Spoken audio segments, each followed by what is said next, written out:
Hello from Seoul. What was the super tender meat that changed your life? Beef stew?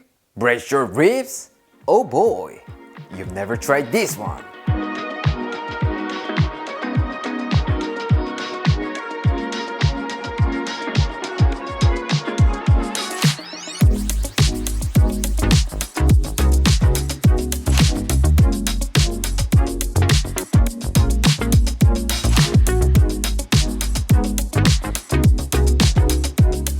Today, we're gonna be making Korean-style beef bourguignon, galbijjim. Honestly, this is not something you can make with a little bit of time and effort, like other 15-minute recipes, because this is like the king of Korean cuisine. But don't worry about it. It doesn't mean it takes more than a day. With me, only 2 hours is enough. For this, you will need some beef, Korean radish, carrot, onion, shiitake mushrooms, green onions, and red apple. Pretty simple ingredients, right? Normally, the classic recipe calls for more fruits and vegetables, including this Korean pear. And that also asks you to puree them with a blender. You already don't like that, right? So I made the recipe super simple. You don't need this pear and blender today. Seriously, you have no idea how much I care about you. So if you don't mind, move your finger just a little bit and hit the like button. Generously. Thank you in advance. Alright, let's prepare beef first. Get yourself 1.2 kilograms or 2.5 pounds of beef chuck roast and cut that into nice big chunks. More specifically, I'm using chuck flap tail today. Normally, galbijjim is made with short ribs, but if you use them, the cooking steps are much more complicated. You gotta watch the bone dust, draw out the blood from the bones, blanch it, and blah blah blah blah blah blah blah. But with this bad boy, we can greatly reduce our prep time. What? You still want to use short ribs? Because you want a super authentic recipe? I'm so glad you brought that up because everything you need is in this one book. Trust me, with this one book, you can cook more than 100 authentic Korean dishes like a pro. So don't forget to check it out. The link is in the description. Once that's done, pat them dry and set them aside. Here, some of you might think, Aaron, you didn't season the beef. Did you just forget it? Oh, my friend, that's impossible. The braising liquid that we're gonna make later will take care of everything, so don't worry about it.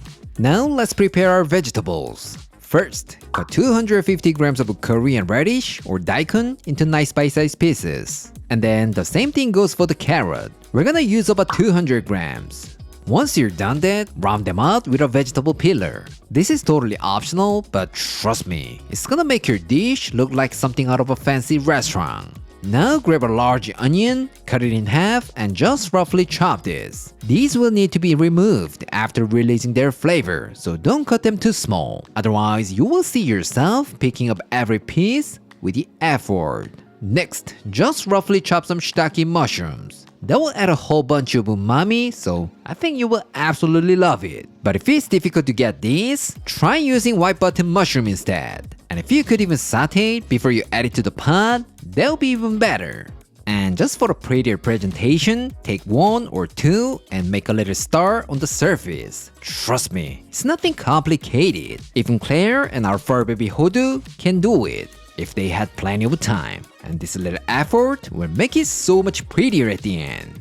This time, take 3 or 4 green onions and cut them in half. And just slice some green parts for our garnish. We don't need a lot, just a little bit. Just like the onion, these will go into the braising liquid and we're gonna take them out. So let's just roughly chop them. Last but not least, get yourself a red apple, take out the core and cut it into pieces. That's it. Nothing complicated, right? The next step is totally optional, but if you're planning to make this for an anniversary dinner for your wife or husband, then get yourself a mild red chili and 5 shishito peppers. I'm just gonna thinly slice on an angle and cut shishito peppers into large pieces. Alright, before we start cooking, let's make the sauce. In a small container, add half a cup of soy sauce, 2 tablespoons of oyster sauce, 3 tablespoons of sugar, half a tablespoon of dashida, Korean beef stock powder, 2 tablespoons of mirin, 2 tablespoons of minced garlic, 2 tablespoons of toasted sesame oil, 2 tablespoons of corn syrup, a good amount of black pepper, and give it a good mix.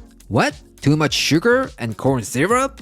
don't worry about it. We're not gonna drink this up like a cola. We're gonna eat it just some of it. Plus, considering the saltiness of a half a cup of soy sauce and 2 tablespoons of oyster sauce, that's a very small amount of sugar. Trust me, once you taste it, you will totally understand what I'm talking about. Alright, everything is all set. Let's get cooking.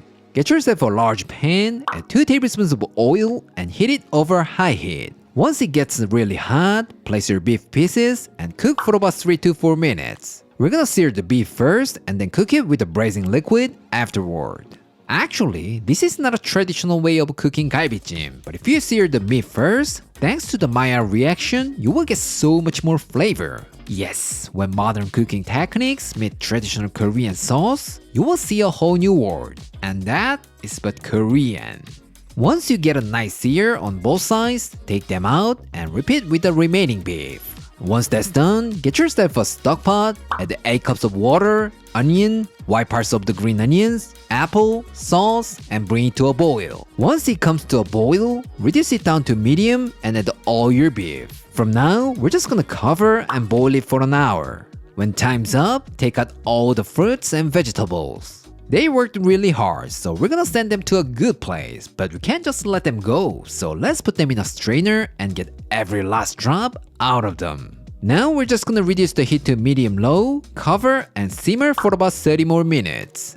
Alright, time to check on our beef. If you're using a cut of beef with a lot of marbling, by now, it should be a super tender. But even if it hasn't reached your desired doneness, you don't have to worry about it. You can just add some more water and cook a little bit longer. It looks like mine gets tender. Let's reduce the heat to low and add our radishes. And then stir it around, cover, and simmer for about 10 minutes. After 10 minutes, add your carrots, mushrooms, and let it cook for about 10 more minutes. But it looks like there's not enough liquid, so I'm just gonna go ahead and add about half a cup of water here. Once the carrot gets tender, turn the heat off and add all the chili peppers. It's basically done now. Nothing complicated, right?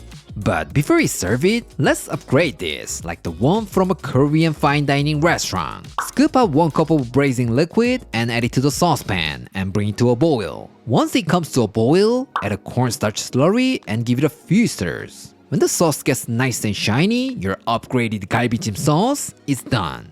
Alright, let's plate this up. Galbijjim is normally served with rice, but today, I'm gonna serve it with some mashed potatoes because I said this is Korean style beef bourguignon. What? You also need this mashed potato recipe? Alright, let me show you real quick.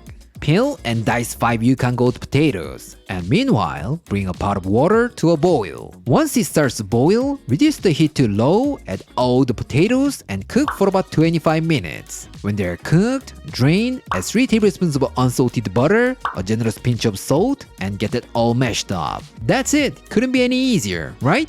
Alright, take a spoonful of mashed potatoes and put them on a plate. And nicely put our gorgeous galbijjim on top. And then garnish them with some radish, carrot, mushroom, and shishito pepper. Now all we have left is just add a little bit of the sauce that we prepared earlier and sprinkle with some chopped green onions. How does it look? It looks fantastic, right? You wanna know how it tastes? Alright, let's go to our taste tester. Claire? Wow, it looks amazing. I feel like it's a fancy date night dinner. I think I should have dressed up more nicely.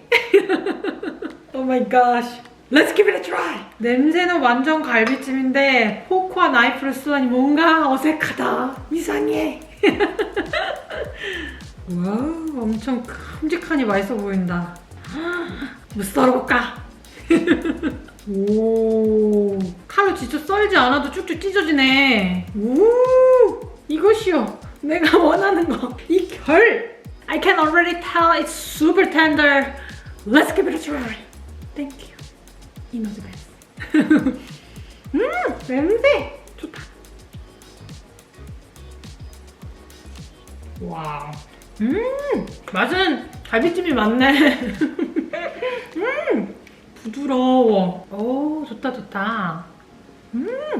원래 갈비찜을 먹을 때 그 뼈에서 살이 샥 발라지는 그 느낌을 내가 엄청 좋아하기는 하지만 그래도 또 이렇게 포크로 쑥쑥 입에 넣을 수 있으니까 편하긴 편하다. 손에 뭔가 막 묻히면서 먹고 싶지 않을 때 왜 데이트 나이트 디너처럼 그럴 때 딱이네. 여기에 요 녀석 너무 맛있어 보이잖아. 갈비에서 내려온 그 소스가 자연스럽게 딱 메쉬드 포테이토에 딱 위에 있는 게 너무 맛있어 보여. Cheers! 요 맛이지? 너무 맛있다! 진짜 잘 어울린다.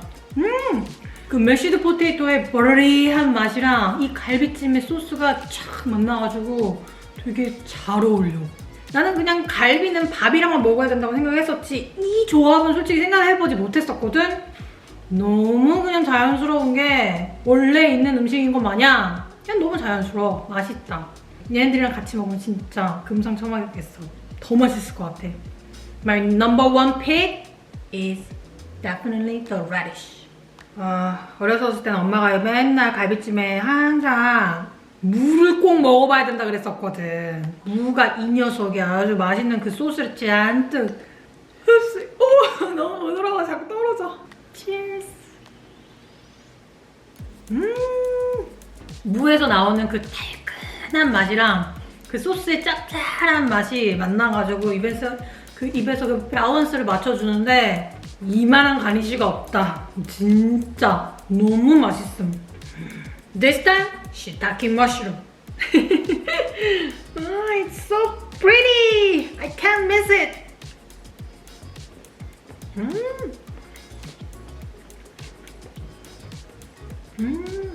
너무 맛있네. 기가 막히네. 진짜. Just thank you. 마지막으로 이 작고 동글동글하게 귀엽게 앉아있는 이 당근까지 먹어보겠습니다. Cheers! Honestly, I'm not a big fan of carrot, but this kind of carrot that braised in a beef stew or something, it's an exceptional. It absorbs all the goodness from the stew, so it's amazing. So good! 원래 갈비찜은 우리한테는 원래 명절날 먹는 음식이잖아. 이런 갈비찜은 정말 아까 내가 말한 것처럼 fancy date night dinner로 완벽하네요.